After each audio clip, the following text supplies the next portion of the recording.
नमस्कार दोस्तों, ईडुको सीरीज में मैं सुभाष आपको फिर से स्वागत करता हूं। आज हम लोग बहुपद के अंतर्गत पिछला वीडियो में अध्याय 2.1 को हम लोग पढ़ चुके हैं। तो देखिए, अब हम लोग यहाँ 2.2 के पहले जो कुछ बेसिक कॉन्सेप्ट है उसके बारे में समझेंगे और तब जाकर आगे उससे संबंधित जो सवाल है उसको बनाया जाएगा। देखिए, यह द्विघात समीकरण, सबसे पहले समझना है कि यह द्विघात समीकरण क्या है। द्वि मतलब दो और घात, यानी कि जिस पर ऐसा कोई समीकरण जिस पर दो घात रहता है तो उसे द्विघात समीकरण के नाम से जाना जाता है। और इसका व्यापक रूप यानी कि स्टैंडर्ड रूप कहा जाए तो होता है ax² प्लस, चाहे माइनस, यहाँ कुछ भी हो सकता है, जरूर नहीं है कि प्लस ही होगा, और प्लस या माइनस bx प्लस c बराबर में 0। यही इसका व्यापक रूप होता है, जहाँ कहा जा सकता है कि a नॉट इक्वल टू 0। यानी कि देखिए, यहाँ a के जगह पर 0 नहीं होना चाहिए। भले b के जगह पर 0 हो जाए कोई दिक्कत नहीं है, c के जगह पर 0 हो जाए कोई दिक्कत नहीं है।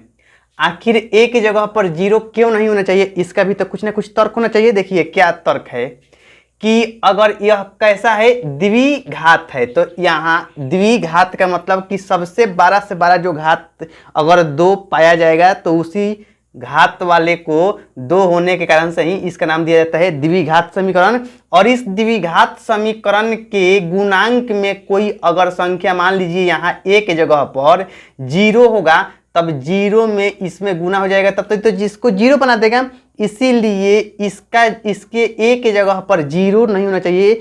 0 के अलावे कोई भी अंक होगा a के मान तो चलेगा, लेकिन यहाँ b और c के लिए कोई उसका फिक्स नहीं है, कुछ भी चलेगा, 0 भी रहेगा b और c की जगह पर तो कोई दिक्कत नहीं है। लेकिन शर्त यही होता है कि a के जगह पर 0 नहीं होना चाहिए, तो यही लिखा गया है a नॉट इक्वल टू 0। देखिए, इसके लिए तब क्या होता है कि यहाँ ध्यान देना है, हम लोग एक और तरीका से लिख सकते हैं ax², यहाँ वही बोले हैं प्लस चाहे माइनस, क्या होता है alpha plus beta into x, alpha plus beta into x, और प्लस में अल्फा इंटू बीटा, यह इस रूप में होता है। अभी ध्यान से समझिएगा तब आगे वाला समझ में आएगा। ध्यान दीजिए, तो क्या है कि यह अल्फा क्या है और बीटा क्या है, यह शून्यांक है। जब जैसे में कि यह समीकरण है द्विघात समीकरण, तो इस समीकरण को हल करने के बाद 2 अलग अलग मान प्राप्त होता है।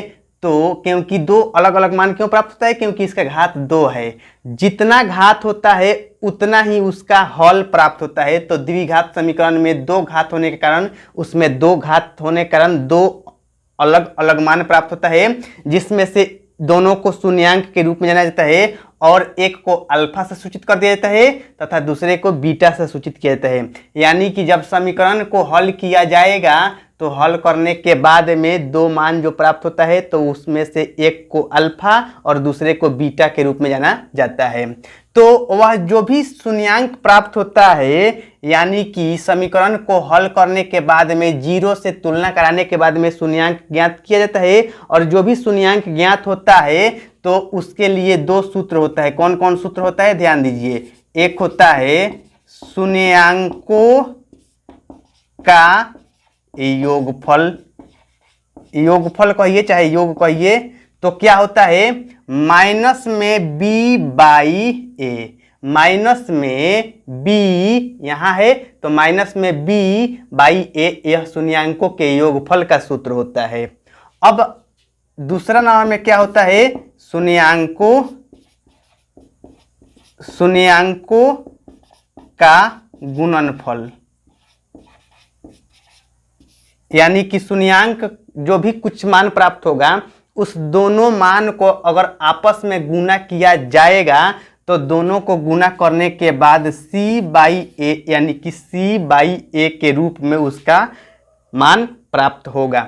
देखिए यहाँ कह सकते हैं कि माइनस में b/a कहने का मतलब क्या है कि b कहाँ है, x के गुणांक में है, यानी कि x के गुना में है, तो इसीलिए कह सकते हैं माइनस में b कहाँ है तो x का गुणांक यह कहा जा सकता है बाटा a कहाँ है तो एक्स स्क्वायर के गुना में है, तो यहाँ कहा जा सकता है एक्स स्क्वायर का गुणांक यह कहा जा सकता है। और यह जो शून्यांक आता है उस शून्यांक का गुणनफल ज्ञात जो करना होता है तो उस गुणनफल का मान क्या होता है c/a। तो c क्या होता है, यहाँ जो भी c होता है यह अचर पद होता है, अचर पद यानी कि कोई ना कोई अंक होता है, तो यह c एक अचर पद होता है, तो अचर पद बाटा यह a क्या है एक्स स्क्वायर का गुणांक है, तो यहाँ यह a की जगह पर हम लोग क्या कहेंगे कि यह एक्स स्क्वायर का गुणांक है, यह बात कहा जाएगा। अब देखिए ध्यान से क्या है कि इससे संबंधित कुछ सवाल जो मिलेगा तो उसमें दो बात पूछा जाएगा, एक शून्यांकों के योगफल को ज्ञात करने के लिए और एक बार शून्यांकों का गुणनफल को प्राप्त करने के लिए। तो अब हम लोग इससे संबंधित कुछ जो सवाल मिलेगा उसको देखेंगे और उसके बाद आगे बढ़ेंगे। देखिए उदाहरण नंबर 2 में क्वेश्चन क्या बोल रहा है, ध्यान देना है, समझना है। बोल रहा है द्विघात बहुपद एक्स स्क्वायर, द्विघात बहुपद एक्स स्क्वायर प्लस में 7x प्लस में 10 के शून्यक ज्ञात कीजिए। यानी कि शून्यक सबसे पहले कह रहा है ज्ञात कीजिए और शून्यांकों तथा गुणांकों के बीच के संबंध की सत्यता की जांच कीजिए। यानी कि वही शून्यांकों के बीच संबंध की सत्यता का जांच कहने का अर्थ यह हुआ कि वह शून्यांकों का योगफल और शून्यांकों का गुणनफल उसको जांच करना है कि हाँ सच में उसको पालन कर रहा है कि नहीं शून्यांक का मान। तो ध्यान देना है कि सबसे पहले शून्यांक कैसे निकाला जाएगा, क्योंकि इसको शून्यांक निकालने के लिए बोल रहा है। शून्यांक निकालने का मतलब ही होता है कि जो भी समीकरण दिया हुआ है उस समीकरण को शून्य से तुलना कराकर और जो फैक्टर को तोड़ने के बाद जो मान प्राप्त होता है उसी को शून्यांक के रूप में जाना जाता है। यानी कि कहा जाए तो यह समीकरण दिया हुआ है और इस समीकरण को हल करना है कितना, 0 से, यानी कि शून्य से तुलना करा के और जो मान प्राप्त किया जाएगा तो उसी को शून्यांक के रूप में जाना जाता है। तो देखिए सबसे पहले यानी कि अभी थोड़ा देर पहले बताए थे कि द्विघात समीकरण का रूप क्या होता है, बताए थे a एक्स स्क्वायर प्लस चाहे माइनस कुछ भी हो सकता है b x प्लस में c बराबर में 0, यहाँ भी प्लस माइनस कुछ भी हो सकता है। तो ध्यान देना है सबसे पहले इस द्विघात समीकरण को हल करने के लिए क्लास 9th में भी पढ़ने को मिला होगा और यहाँ भी देखना है, ध्यान देना है। तो देखिए क्या है कि a x square plus b x plus c बराबर 0 में जो हल करना है इसको हल करने के लिए यानी कि शून्यांक का मान ज्ञात करने के लिए कैसे क्या काम किया जाता है, यहाँ c और यहाँ a है। अब कहा जाएगा कि यहाँ एक्स स्क्वायर और यहाँ तो एक जगह पर कुछ नहीं है, तो यहाँ कुछ भी नहीं है, तो कहने का अर्थ है कि एक्स स्क्वायर के गुणांक में यहाँ 1 होगा, क्योंकि किसी भी संख्या के गुणांक में 1 वहाँ कुछ भी नहीं होता है, तो 1 अनिवार्य यहाँ समझिए कि साइलेंट लुप्त होता है, छिपा हुआ रहता है।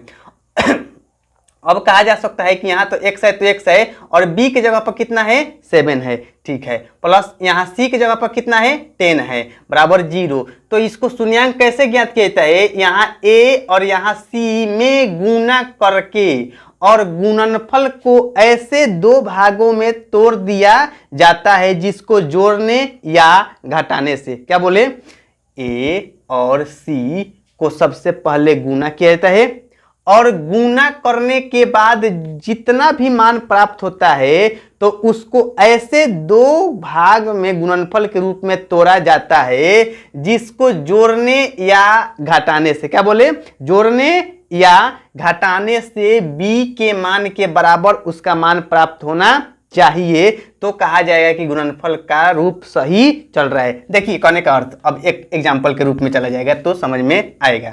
तो यहाँ कुछ नहीं है तो कहा जाएगा कि एक है, तो एक में और यहाँ सी के मान कितना है, 10 है, तो यानी कि एक के मान 1 और सी के मान 10, 10 में 1 से गुना किया जाता है तो कितना होता है, 10। अब इस 10 को ऐसे दो भाग में तोड़ना है जिसको जोड़ने या घटाने से यह बीच वाले b के मान 7 के रूप में वह खंडित हो जाना चाहिए। तो अगर इसको तोड़िएगा 2 से तो कितना हो जाएगा, 5, यानी कह सकते हैं 5 और 2 में टूटने वाला है, क्योंकि 5 और 2 जब दोनों को आपस में जोड़ दिया जाएगा तो 5 2 7, जो कि हमको 7 चाहिए और यह प्लस कर देने से 7 मिल जाएगा।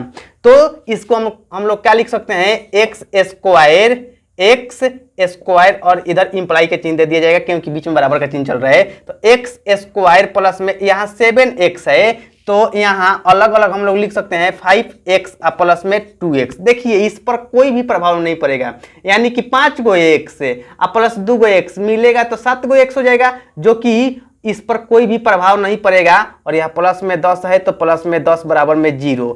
अब इससे क्या हो जाएगा कि यह दोनों को आपस में जोड़ने से तो यहाँ 7x ही रहेगा और यह दोनों को आपस में गुना किया जाएगा तो 5 दूनी 10, जो कि इसको भी गुना किए थे तो आया था 10 और इसको दोनों को भी गुना करने से आएगा 10, यानी कि बीच वाले को गुना करने से इसके गुना के मान के बराबर आना चाहिए और यह जोड़ चाहे घटाव करने से इसके जोड़ घटाव के मान से बराबर हो जाना चाहिए।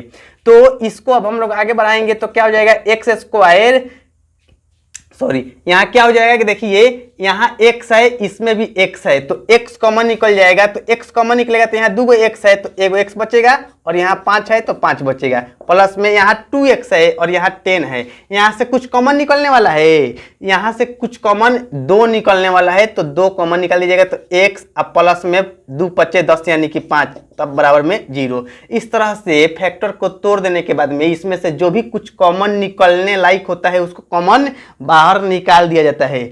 और निकालने के बाद अगला स्टेप में देखिए ध्यान देना है कि यहाँ यह अंदर वाला और यहाँ भी यह अंदर वाला, यह दोनों आपस में एक जैसा बराबर होना चाहिए। अगर यह दोनों एक जैसा रूप में आ गया है तो समझिए कि फैक्टर हम लोगों का एकदम सही चल रहा है। अगर कहीं भी थोड़ा सा भी अंतर इसमें पाया जाएगा यानी कि फैक्टर को तोड़ने में कहीं ना कहीं गड़बड़ी मामला हो चुका है। तो देखिए यह बाहर वाला को अब लिखा जाता है x प्लस में 2, यानी कि x प्लस 2 और x प्लस में यह 5 बराबर में 0, तो यहाँ x और यहाँ प्लस में 2 यानी कि यह बाहर वाले को एक साथ है और यह दोनों में से किसी एक को लिख दिया जाता है जो कि लिख चुके हैं और बराबर में 0 है तो 0।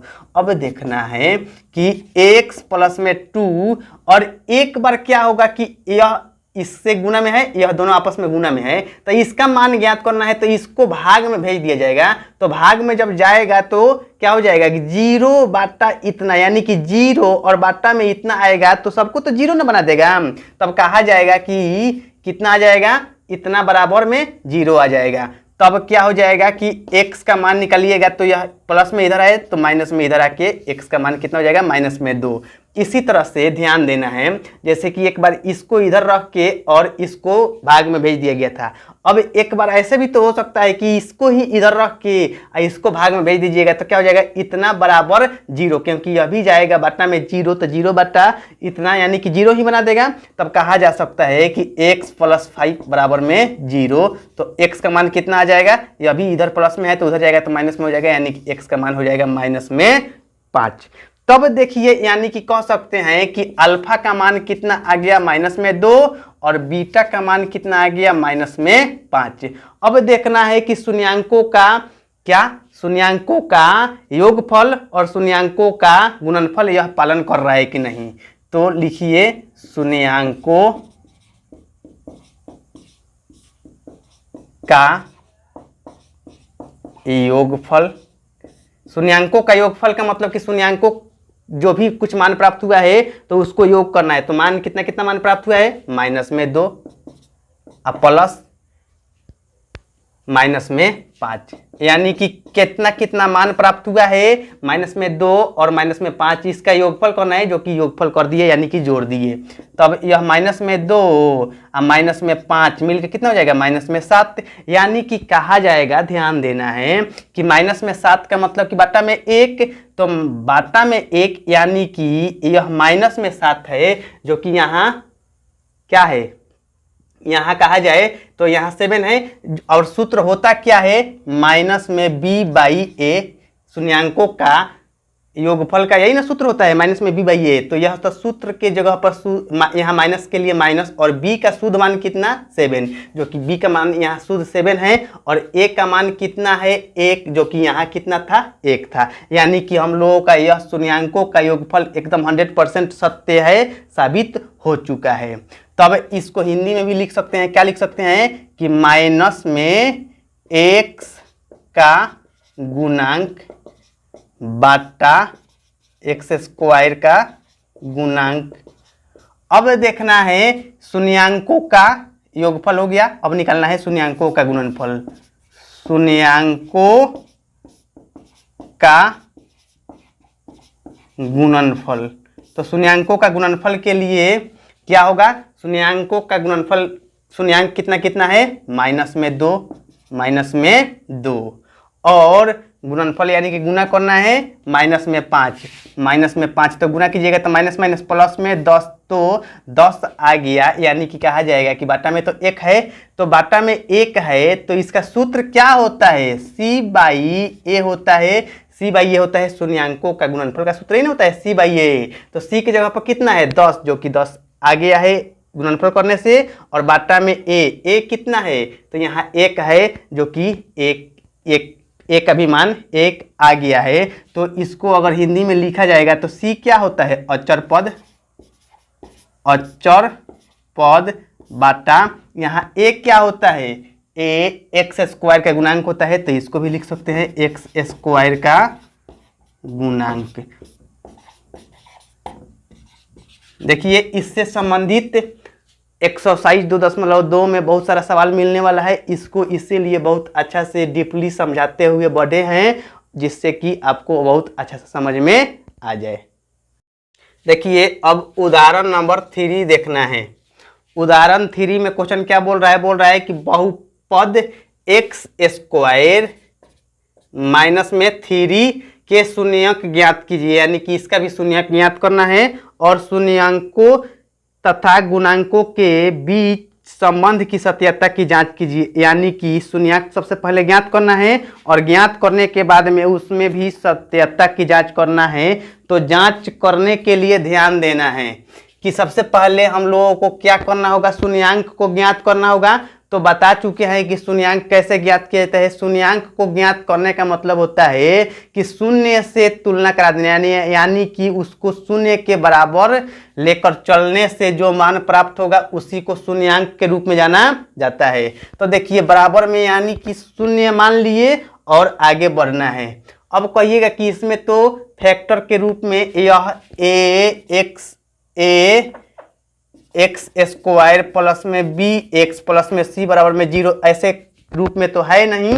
तो सबसे पहले ही बोल चुके थे कि यहाँ इसी स्थिति में क्या होता है, a नॉट इक्वल टू 0, यानी कि a की जगह पर 0 नहीं हो सकता है, बाकी कहीं भी 0 होगा तो चलेगा। तो यानी कि एक्स स्क्वायर यहाँ a की जगह पर 1 है और यहाँ x वाला मान नहीं है, तो यानी कि b की अगर जगह पर 0 होगा तो इसको तो 0 बना देगा, तो जो कि यहाँ मान नहीं है, इसको नहीं है इस समीकरण में। और c की जगह पर कितना है, माइनस में 3 है, जो कि यहाँ c की जगह पर माइनस में 3 है।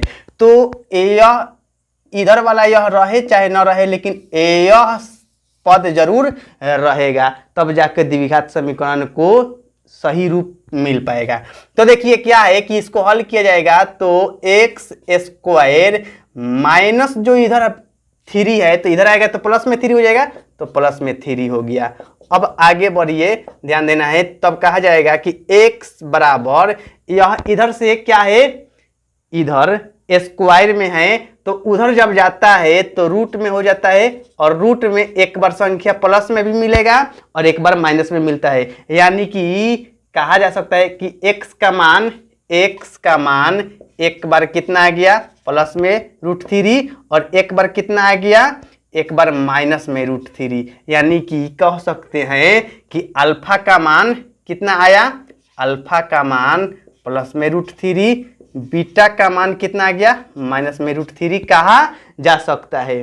तब क्योंकि यह जो दोनों अलग अलग शून्यांक होता है तो उसमें से एक को अल्फा बोला जाता है तथा दूसरे को बीटा कहा जाता है। तो अब क्या है कि शून्यांकों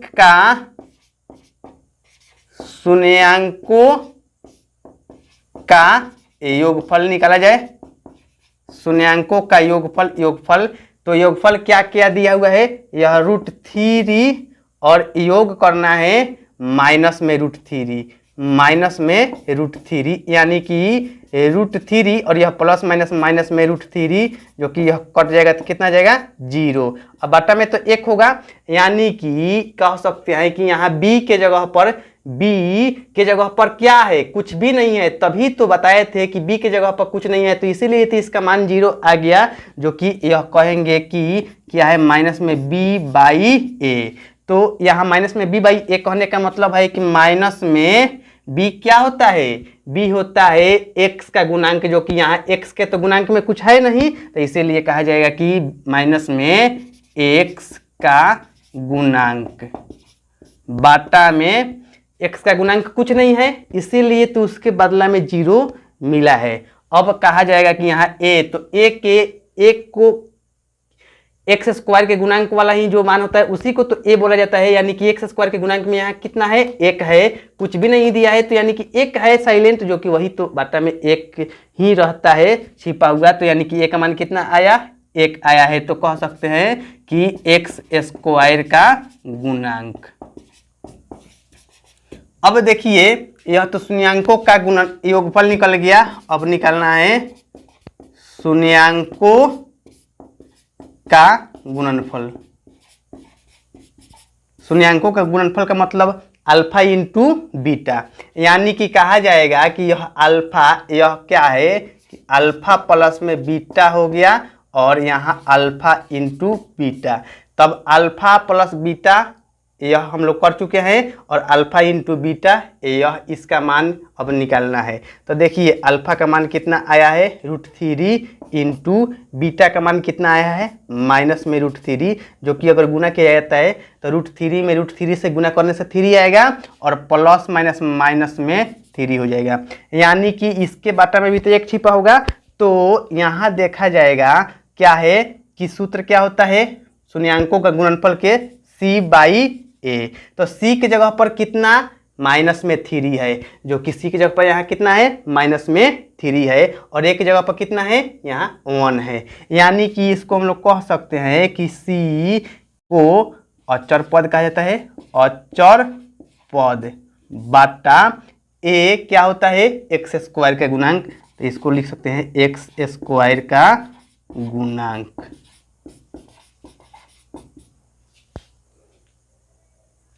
देखिए अब हम लोग क्वेश्चन नंबर उदाहरण 4 बनाएंगे। उदाहरण 4 में क्या है ध्यान देना है। बोल रहा है एक द्विघात बहुपद ज्ञात कीजिए जिसके शून्यांकों का योग तथा गुणनफल क्रमशः -3 और 2 है। यानी कि एक बार शून्यांकों का योगफल दे रहा है और एक बार शून्यांकों का गुणनफल दे रहा है। तो शून्यांकों का योगफल का मतलब कि अल्फा प्लस बीटा, इसका मान दे रहा है कितना -3, और एक बार अल्फा इंटू बीटा, इसका मान दे रहा है कितना 2। तो यहाँ ध्यान देना है कि इस स्थिति में क्या होता है अल्फा प्लस बीटा का मान क्या होता है माइनस में b/a, और अल्फा इंटू बीटा का क्या होता है सूत्र c/a। तो अगर a का मान यहाँ देखिएगा तो कुछ नहीं है, तो यानी कि बटा में 1 है, और यहाँ भी a का मान कुछ नहीं है यानी कि बटा में 1 है। तो ए का मान निश्चित हो गया 1 और बी का मान यहाँ सूत्र वाला यह जो इसके पहले माइनस होता है तो यह माइनस हो गया, यानी कि बी का शुद्ध मान कितना 3 और सी का मान कितना 2। तो इस तरह से अलगे अलगे आसानी से लिख सकते हैं साफ साफ। ए का मान कितना 1, बी का मान कितना, बी का मान यहाँ 3 और सी का मान कितना है 2 है। तो द्विघात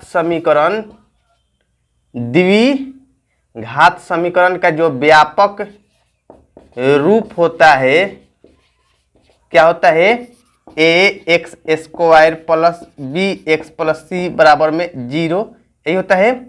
तब यानी कि यह जो द्विघात समीकरण का रूप होता है तो इस द्विघात समीकरण में a का मान कितना है 1, जो कि 1 यहाँ रखे चाहे ना रखे तो उससे कुछ अंतर नहीं आएगा। और यहाँ क्या है कि x² प्लस यहाँ b का मान कितना है 3 है, तो लिखा जाएगा कि 3 और x प्लस यहाँ c की जगह पर कितना आया है 2, जो कि हम लोगों को समीकरण मिलके तैयार हो गया। अब देखिए उदाहरण 5 में क्वेश्चन में स्टार लगा दिया है और स्टार लगाया हुआ क्वेश्चन जो कि नीचे सबसे देखिए तो वहाँ भी स्टार लगा के लिख रहा है, यह परीक्षा की दृष्टि से नहीं है। यानी कि वैसा क्वेश्चन जिसमें स्टार लगा दिया होगा उसको ऐसे दे देता है क्वेश्चन, लेकिन रियल बात ऐसा है कि उसको परीक्षा में कभी भी पूछा नहीं जाएगा। यह परीक्षा के दृष्टिकोण से यह क्वेश्चन नहीं दिया हुआ है, इसीलिए हम लोगों को भी इसको बनाने और कचरा इतना करने की ज़रूरत नहीं है। ठीक है, वैसे ही चीज़ को सीखने का प्रयास करना चाहिए जो कि परीक्षा के दृष्टिकोण से अति महत्वपूर्ण हो।